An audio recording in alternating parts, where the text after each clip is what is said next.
বীর চট্টলা টিভি। আসসালামু আলাইকুম। বীর চট্টলা টিভি থেকে আমন্ত্রণ জানাচ্ছি। আমি তানিশা সুলতানা আফিফা। সাম্য হত্যা তদন্তের অগ্রগতি জানতে উপাচার্যের সঙ্গে সাদা দলের বৈঠক। ঢাকা বিশ্ববিদ্যালয়ের ঢাবি শিক্ষার্থী ও ছাত্রদল নেতা শাহরিয়ার আলম সাম্য হত্যার ঘটনার সুষ্ঠু তদন্ত ও প্রকৃত হত্যাকারীকে খুঁজে বের করে বিচারের আওতায় আনার ব্যাপারে অগ্রগতি জানতে ঢাবি উপাচার্য অধ্যাপক ডক্টর নিয়াজ আহমদ খানের সঙ্গে বৈঠক করেছে বিশ্ববিদ্যালয়ের শিক্ষকদের সংগঠন সাদা দল। বুধবার বিকালে বিশ্ববিদ্যালয় উপাচার্য অফিস সংলগ্ন অধ্যাপক আব্দুল মতিন চৌধুরী ভার্চুয়াল ক্লাসরুমে এ বৈঠক অনুষ্ঠিত হয়।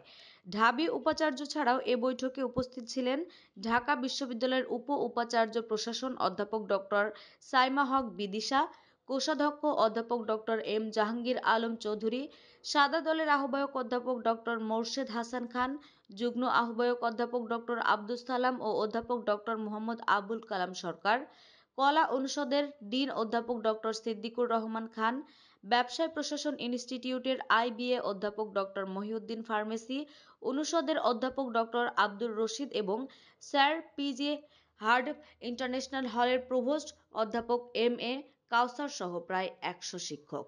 সাদা দলের নেতৃবৃন্দ জানান, সাম্য হত্যার প্রকৃত খুনিকে চিহ্নিত করে গ্রেফতারের দাবিতে ৪৮ ঘণ্টার আলটিমেটাম দিয়েছিলেন সাদা দলের নেতৃবৃন্দ। নির্ধারিত সময়ের মধ্যে প্রকৃত খুনিকে চিহ্নিত করে গ্রেফতার না করা হলে কঠোর আন্দোলনের হুঁশিয়ারও দিয়েছিলেন তারা। ইতিমধ্যে আলটিমেটামের সময় অতিক্রান্ত হওয়ায় খুনিদের গ্রেফতার ও বিচারের অগ্রগতি জানতে তারা ঢাবি প্রশাসনের সঙ্গে বৈঠক করেন। প্রায় ২ ঘণ্টার এ বৈঠকে ঢাবি উপাচার্য জানান যে বিশ্ববিদ্যালয়ের প্রশাসন, পুলিশ সহ সরকারের ঊর্ধ্বতন ব্যক্তিদের সঙ্গে সার্বক্ষণিক যোগাযোগ রাখছে। তিনি আরও জানান যে সাম্য হত্যার বিচার দ্রুত বিচার ট্রাইব্যুনালে করা হবে। এ সম্পর্কে তিনি অন্তর্বর্তীকালীন সরকারের স্বরাষ্ট্র উপদেষ্টার আন্তরিকতার কথা উল্লেখ করেন। ইতিমধ্যে আরও ৩ জন আসামিসহ মোট ৬ জনকে গ্রেফতার করেছে পুলিশ। এছাড়া বৃহস্পতিবার ২২শে মে ঢাকা মেট্রোপলিটন পুলিশের কমিশনার ডিএমপির সঙ্গে ঢাকা ভিসি বৈঠক করবেন বলেও জানা গেছে। এ বিষয়ে সাদা দলের আহ্বায়ক অধ্যাপক ডক্টর মোর্শেদ হাসান খান বলেন, সাম্য আমাদের শিক্ষার্থী, আমাদের সন্তান। সন্তান হত্যার বিচার হতেই হবে। সাম্যকে নির্মমভাবে হত্যা করা হয়েছে। এটি পরিকল্পিত হত্যা। সাধারণ মানুষের পক্ষে এভাবে হত্যা করা সম্ভব নয়। তিনি বলেন, এই হত্যার প্রকৃত খুনিকে খুঁজে বের করার জন্য আমরা ৪৮ ঘণ্টার আলটিমেটাম দিয়েছিলাম। আমাদের আলটিমেটামের সময় শেষ হয়েছে।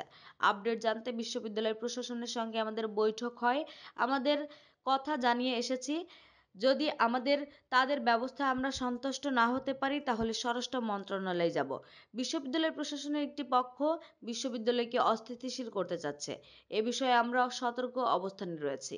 আমাদের আরও আপডেট নিউজ পেতে চোখ রাখুন বীর চট্টলা টিভিতে। ফেসবুকে ফলো, ইউটিউবে সাবস্ক্রাইব করুন। বীর চট্টলা টিভি।